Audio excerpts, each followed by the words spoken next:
Hello and welcome. In this video, we will learn how to import CAD geometry into the Watertight workflow.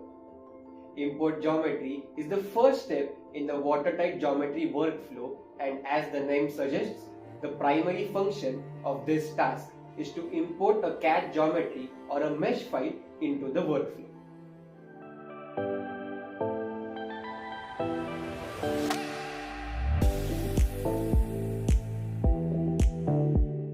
Let's start Ansys Fluent in meshing mode and see the CAD geometry import in action. Click on the Select Workflow Type drop down and select Watertight Geometry. You can see that Fluent Meshing loads all the tasks associated with this workflow.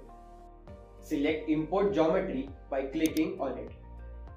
In the File Format drop down list, you can see that there are two choices, CAD and Mesh. We will select the CAD option for now, as we are going to import a CAD file in the .scdoc format. Next, we need to specify a suitable working unit for the meshing process. Keep in mind that the generated volume mesh will be automatically scaled to meters when we switch from Fluent Meshing to Solver. For this example, we will use mm as the working unit, since the length scale of the geometry that we will be using is of the order of 100 mm. The import geometry task also has a couple of advanced options that allow us to separate zones based on a particular criteria, specify that model includes shrink-wrapped bodies, and enable custom faceting. Let's keep the default settings for now. We will come back to it in a moment.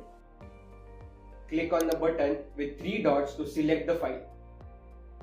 As you can see, the default file type is set to Ansys CAD formats.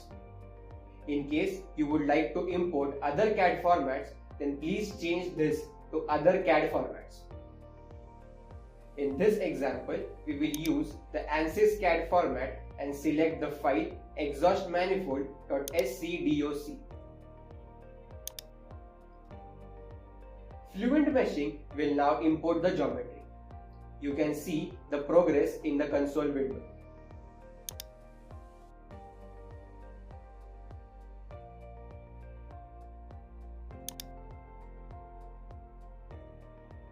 You will notice a green check mark next to the import geometry task, indicating the successful completion of the import step, and the workflow would progress to the next step as shown here.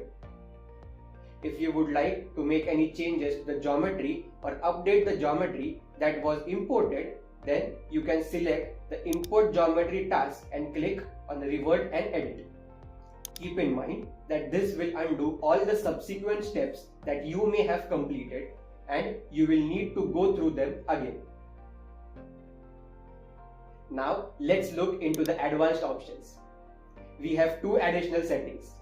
The first one is the separate zone by setting, which allows us to separate the zones either based on a region or a combination of a region and a separation angle.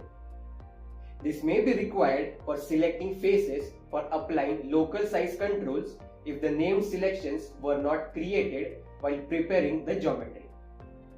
Additional details about these options can be found in the user guide. The second one is the Use Custom Faceting. Enabling this option by checking this box allows users to set the tolerance and the maximum facet length.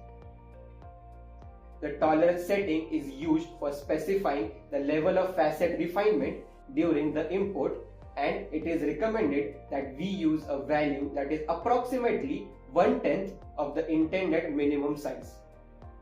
Using a value of 0 results in the coarsest possible faceting.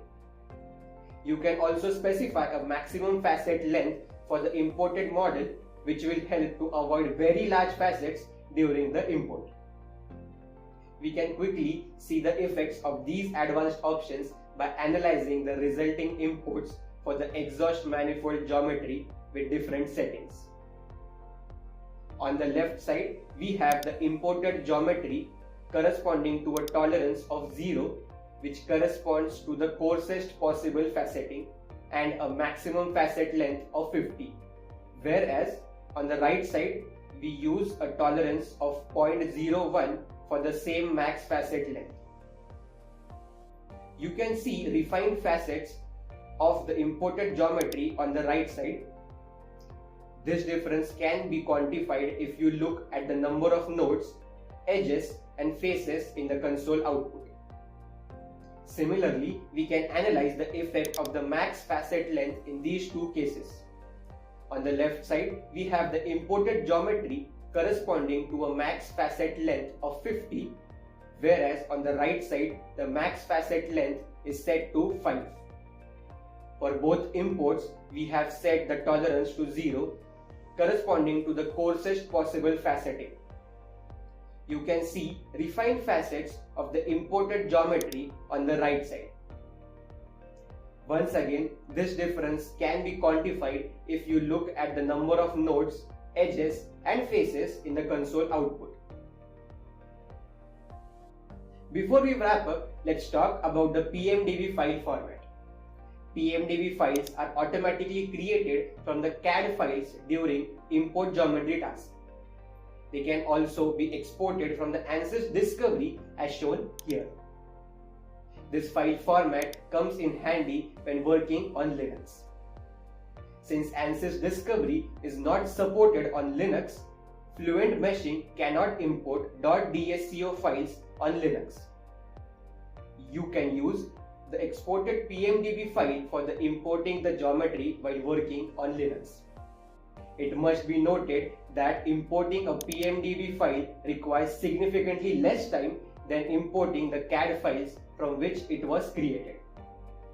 Therefore, if the geometry is going to be used in a Fluent Meshing session, then selecting the PMDB file will be faster. So, to summarize, in this video, we learned how we can import a CAD geometry into Watertight Workflow and the various settings associated with it. We also discussed the advanced options available for separating zones and enabling custom faceting. Lastly, we discussed the importance of the PMDB file format. This brings us to the end of this video.